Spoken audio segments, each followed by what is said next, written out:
நீ ஜீவனுள்ள தேவனுடைய குமாரன் ஆகிய கிறிஸ்து. ஆண்டவர் சந்தோஷம் வந்துச்சு. நீ தானே என்ன சரியா கண்டுபிடிச்ச. மாம்சமும் ரத்தமும் உன்னை இதுக்கு வெளிப்படுத்தல, என் பிதாவே உனக்கு வெளிப்படுத்தி இருக்கிறார். அவன் சொல்லிட்டு அவனுக்கு ஒரு போஸ்டிங் கத்த கொடுக்குறேன். என்ன போஸ்டிங் தெரியுமா? கீழே நீங்க படிச்சு பாருங்க. மேலும் நான் உனக்கு சொல்லுகிறேன், நீ பேதுருவாய் இருக்கிறாய்.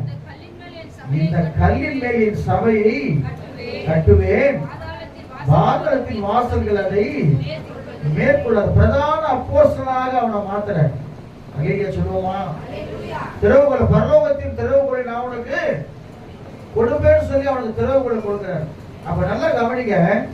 யார் ஒருத்தர் கர்த்தர் யாருன்னு தெரிஞ்சு அவர் நேசிக்கிறார்களோ அவங்களை இந்த மாதத்தில் வாழ்நாள் முழுவதும் உயர்ந்த அடைக்கலத்தில் வைக்கப்படும்.